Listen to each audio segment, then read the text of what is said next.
अस्सलाम वालेकुम जी, मैं हूं ज़िया बलोच। सामीन, सारी तवज्जो तहरीक इंसाफ पर है, इमरान खान पर है, उनके जेल ट्रायल पर है, उनके मुकदमात पर है, उनके इंट्रा पार्टी इलेक्शन पर है। लेकिन एक और भी साथ गेम चल रही है और वो ये है कि मुस्लिम लीग नून में गैर मुतवक्के तौर पर टूट फूट का आगाज़ हो गया है। अच्छा, ये बड़ा ऑड लग रहा है इस वजह से कि इस वक्त पीटीआई तो ख़त्म हो गया और बकौल ख्वाजा आसिफ साहब वो तो अब खाली प्लाट रह गया, मतलब वहाँ सारी तोड़ फोड़ हो गई, सारी इमारत गिर गई। लेकिन इस वक्त जो मुस्लिम लीग नून है वो तो महल्लात वाली, महलों वाली जनाब जमात है। उनके जो कायद हैं उनके अपने एमन फील्ड हैं और वो ख़ुद भी इस माशाल्लाह, और इस वक्त उन्होंने जैसे एक परसेप्शन क्रिएट किया हुआ है कि उनकी साड़ी तो गल हो गई जनाब, उनकी तो बात हो गई है, उनकी हुकूमत है और वो कहते हैं जी मुझसे लिखवा लें, आइंदा जनाब मुस्लिम लीग नून की हुकूमत होगी, वज़ीर आज़म बनने जा रहे हैं मियां नवाज शरीफ साहब, और दरमियान में कोई रुकावट भी नहीं है। अच्छा, और फ़र्ज़ करें कोई छोटी मोटी रुकावट नज़र भी आती है तो उसको इतना शद्दोमत के साथ हटाया जाता है कि रूह कांप उठती है जनाब, जमहूरियत कांप उठती है जनाब, इंसानी हकूक अश्क बार हो जाते हैं जनाब। यहाँ जनाब जो आइन है वो बेचारा चीख उठता है, उसकी जान निकल जाती है। इस बुरे तरीके से जनाब मुस्लिम लीग नून को एडजस्ट करने की कोशिश की जा रही है। तो ऐसे में क्या वजह है कि मुस्लिम लीग नून में टूट फूट शुरू हो गई? अब उसकी वजूहात क्या हैं, थोड़ा सा उसको डिस्कस करेंगे। लेकिन मैं आपको बता दूं हो क्या रहा है जनाब। मैं कम अज़ कम 6 नाम आपको बता रहा हूं जनाब, जो बड़े नाम हैं लेकिन वो नून लीग से नाला नज़र आते हैं। और अब ढकी छुपी बात नहीं रहेगी, अब बल्कि अलल ऐलान जनाब चीज़ें शुरू हो गई हैं। अच्छा, सबसे पहले मैं करूं सीनियर जनाब वज़ीर, साबिक वज़ीर रहे मिफ्ता इस्माइल साहब, और ये इसहाक डार के साथ काम करते रहे, साबिक वज़ीर ख़जाना भी रहे, ये जो जनाब जो ये 16 माह का दौर था उसमें भी रहे। लेकिन अब वो जनाब फेडअप हो गए हैं और इतला ये है कि वो बहुत ही जल्द चंद दिनों में पीपल्स पार्टी में बाकायदा शमूलियत इख्तियार करने वाले हैं। उसकी वजह यह है कि उन्होंने अपना सारा का सारा स्टेक जो है वो शाहिद खाकान अब्बासी पर रखा था।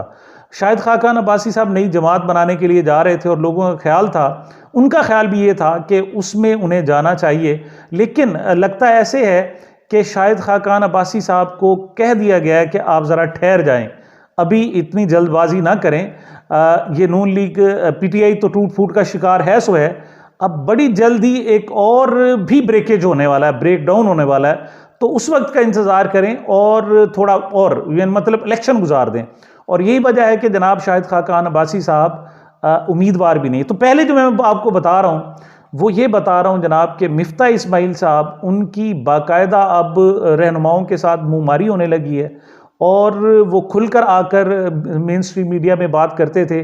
लेकिन अब बाकायदा तौर पर उनके बारे में इतलात हैं कि वो शायद पीपल्स पार्टी ज्वाइन करने के लिए जा रहे हैं। कराची से ताल्लुक़ रखते हैं, नेचुरली उनको जो सूट करती है वो पीपल्स पार्टी सूट करती है। दूसरे जनाब मोहम्मद ज़ुबैर साहब, इनका ताल्लुक़ भी कराची से है, साबिक गवर्नर भी रहे हैं। लेकिन ये जब से आपको पता है कि बशीर मेमन साहब आए हैं, साबिक CIA चीफ जो FIA चीफ आए हैं बशीर मेमन साहब, उनके बाद इनका भी वहाँ स्पेस मुस्लिम लीग नून में काफ़ी हद तक कम हो गई है।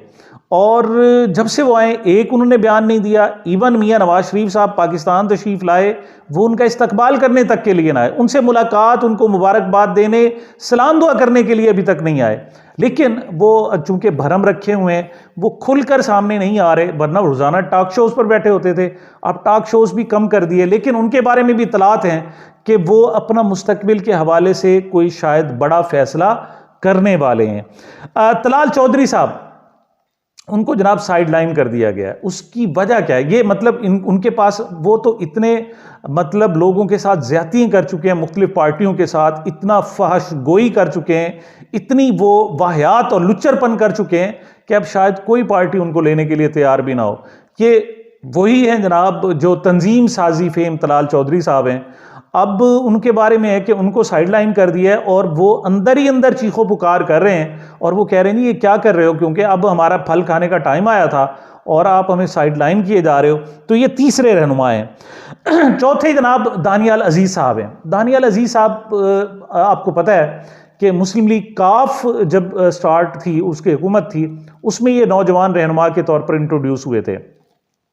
बाद में मुस्लिम लीग नून में चले गए और ये मुस्लिम लीग नून के ईमा पर दूसरे लोगों से लड़ाई झगड़ा करते रहे, उनको बेइज्जत जलील करते रहे, गालियां देते रहे। मिसाल के तौर पर जो 2013 से 17-18 तक जनाब हुकूमत थी, उसमें अपोजिशन को गालियां देने की जो जिम्मेदारी थी वो तलाल चौधरी और दानियाल अजीज के जिम्मे थी।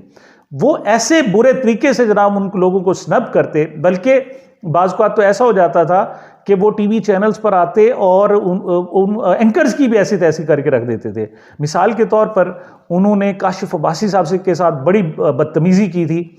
ये सारी जनाब सिला तो उनको मिलना चाहिए था। अब हुकूमत आई है, आ रही है जनाब, उनका वक्त आ रहा है तो उनको जनाब अकोमोडेट किया जाता। लेकिन अब पता चला ये है कि उनकी सीट भी अब डाउटेड हो गई है, उनको टिकट और उनके जनाब भाई को भी टिकट मिलना मुश्किल हो गया है। और चीज़ें इस कदर क्लियर हैं कि उनको टरखाया जा रहा है जनाब कि हम आपको बाद में एडजस्ट कर लेंगे, कहीं और एडजस्ट कर लेंगे, और उन्हें नज़र आ रहा है कि वो एडजस्ट नहीं होंगे। लिहाजा उन्होंने बड़े सोचे समझे मंसूबे के तहत आगाज़ जो किया है वो एहसन इकबाल से किया है, क्योंकि उनके ज़िले के हैं और उनकी टिकट पर डाका डालने के लिए आ रहे हैं। तो उन्होंने उनको तमाम मुस्लिम लीग नून की नाकामी का जिम्मेदार करार दिया है। मतलब उन्होंने डिक्लेयर कर दिया है कि मुस्लिम लीग नून नाकाम हुई है, वरना कोई भी ये बात मानने के लिए नून लीगी लीडर तैयार नहीं था कि मुस्लिम लीग नून नाकाम हुई, बल्कि वो ये कहते थे कि हमने अपनी सियासत दांव पर लगाकर, सियासत की कुर्बानी देकर रियासत बचा ली है और मुल्क बचा लिया है और उनको डिफ़ॉल्ट होने से बचा रही है। लेकिन ये दानियाल अजीज़ पहले जनाब उनके रहनुमा हैं कि जिन्होंने कहा है जी कि मुस्लिम लीग नून भी नाकाम हो गई, और उसकी वजह जो बताई है वो उन्होंने एहसन इकबाल उनके मरकज़ी रहनुमा हैं और सेक्रेटरी जनरल, उन पर जनाब उन्होंने हमला किया और बड़ा ख़तरनाक किस्म का हमला किया है। इस हद तक ख़तरनाक है कि नून लीग को बाकायदा शोकाज नोटिस जारी करना पड़ा है। लेकिन वो बाज नहीं है, क्यों? मुझे लगता है ऐसे है कि वो अपनी कश्तियाँ सारी जला चुके हैं। और उन्होंने उसके बाद तो फिर और भी ज़्यादा खुल के उनको कहा गया जी कि मरियम औरंगज़ेब साहिब आपके ख़िलाफ़ बात कर रही थी, तो उन्होंने ये भी नहीं सोचा कि क्या कह रही। उन्होंने कहा जी वो तो फसाद की जड़ है सारी की सारी। यानी 26-26 जनाब प्रेस कॉन्फ्रेंस रोज़ाना करती थी PTI के ख़िलाफ़, लेकिन सिवाय झूठ बोलने के और कुछ नहीं किया। मतलब ये वो पहला सच है जो मरियम औरंगज़ेब के झूठ के मुतल्लिक सच बोला है किसी भी नून लीगी लीडर ने, और वो दानियाल अजीज साहब हैं। अच्छा, इसमें लगता मुझे ऐसे है कि उनकी भी पीपल्स पार्टी से बात हो चुकी है। ये PTI में आने के काबिल नहीं है, तो अब जनाब उन्हें अंदाज़ा हो गया कि अपनी कॉन्स्टिट्यूंसी वो इसी सूरत बचा सकते हैं कि अगर पीपल्स पार्टी में चले जाएं। दरमियान में उनको उम्मीद है कि शायद मियाँ शहबाज शरीफ और मियाँ नवाज शरीफ साहब उन्हें बुलाएं और उन्हें थोड़ा सा प्रोटोकॉल दें और उनके मामला ठीक हो जाएं और टिकट की यकीन दहानी कराएं, तो फिर तो उनकी वापसी का सफ़र हो जाएगा। वरना वो मुस्लिम लीग नून में अपनी कश्तियाँ बाकायदा जला चुके हैं। ये जनाब हमारे चौथे रहनुमा हैं जिनकी जनाब ये सारी सूरत हाल है। अच्छा, अगले शाहिद खाकान अब्बासी साहब, जिनके बारे में मैं पहले भी कह चुका, वो मतलब उनकी सिचुएशन ये है कि वो बड़ा खुलकर माजरत जी थोड़ी सी इंटरप्शन हो गई। खैर, शाहिद खाकान अब्बासी साहब वो रहनुमा हैं कि जो इस वक्त लीड कर रहे हैं। मिसाल उनके मुतल्लिक ये कहा जा रहा है कि वो नून लीग के मुकाबले में बाकायदा अपनी पार्टी तश्कील देने जा रहे हैं। तो इन रहनुमाओं को देखें तो कुछ अच्छा नज़र नहीं आता। ये अलग बात है कि मुस्लिम लीग ने उन कवर करने की कोशिश कर रही है, उनकी ख्वाहिश है जनाब मामला ठीक हो जाएं, लेकिन मामला उनके हाथ से निकले जा रहे हैं। यही वजह है कि अभी तक मुस्लिम लीग नून 21 अक्टूबर के बाद कोई जलसा नहीं कर सकी, मियाँ नवाज शरीफ साहब किसी पब्लिक गैदरिंग में नहीं जा सके, और उनको जो यकीन दहानियाँ कराई जा रही हैं अगरचे करा दी गई हैं, लेकिन उन्हें नज़र आ रहा है कि वोट उनका मुखालिफ है और पब्लिक जो है वो उनका साथ देने के लिए तैयार नहीं है। यही वजह है कि ख्वाजा आसिफ साहब को भी बड़ा शदीद किस्म का जनाब खतरा है। क्या आपको पता है कि उन्होंने मैनेज तो कर लिया था उस्मान डार को, उनके मुकाबले पर थे, लेकिन उनकी वालिदा ने जब जनाब उस्मान डार ने आकर प्रेस कॉन्फ्रेंस की थी जनाब दुनिया न्यूज़ पर आकर, और उसी वक्त उनकी वालिदा ने मेरे ख्याल 10 मिनट बाद ही उन्होंने कहा जी कि मेरे बेटे को जेल में डालो, कुछ भी करो, ख्वाजा आसिफ तुमने उसे डरा दिया है और वो डर गया है, लेकिन मैं नहीं डरी, मैं तुम्हारे खिलाफ इलेक्शन लड़ूंगी। और ये जो ख्वाजा उस्मान डार की वालदा हैं वो उस्मान डार से भी ज़्यादा ख़तरनाक कैंडिडेट हैं वो ख्वाजा साहब के लिए। तो तब से जनाब उनकी नींदें हराम हैं और वो मैनेज करने पर तुले हुए हैं। और उनसे कहा गया जनाब, उन्होंने कहा कि उस्मान डार साहब के कि वालदा से फौरी तौर पर बयान दिलाओ कि हमारी जनाब सुलह हो गई है और हम एक ही फैमिली के हैं, डार फैमिली के हैं, ख्वाजा आसिफ साहब और ये, और मैं इलेक्शन नहीं लड़ रही, मैं तो खातून खाना हूँ। लेकिन उनकी वालदा ने अभी तक जनाब कोई भी बयान देने से इनकार कर दिया है, जो और ज़्यादा तशवीशनाक है, जिस पर दबाव बढ़ा दिया गया है और उस्मान डार के खिलाफ बाकायदा एक मुकदमा दर्ज कर लिया गया है। और हालांकि वो तो जनाब पीटीआई छोड़ चुके, फिर क्या ज़रूरत थी भाई उनको जनाब इस तरह।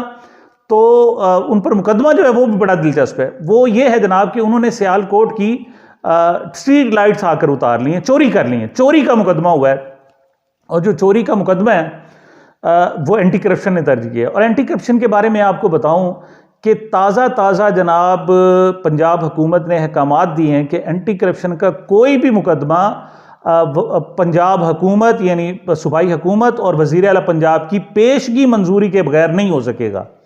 तो ये जो मुकदमा है ये भी साफ ज़ाहिर है वज़ीर आला मोहसिन नकवी साहब की इजाज़त के बगैर हुआ है, बगैर नहीं हुआ और उनकी इजाज़त के साथ हुआ है। और पंजाब हुकूमत के बारे में यह है कि उसका गैर एलानिया तौर पर जो कंट्रोल है वो मोहतरमा मरियम नवाज़ साहिबा संभाल चुकी हैं। उनको भी 2 जगह रिपोर्ट किया जाता है, एक मोहसिन नकवी साहब, फिर मोहसिन नकवी साहब जो है मरियम नवाज़ साहिबा को एतमाद में लेते हैं और फिर इस तरीके से अपनी हुकूमत चला रहे हैं।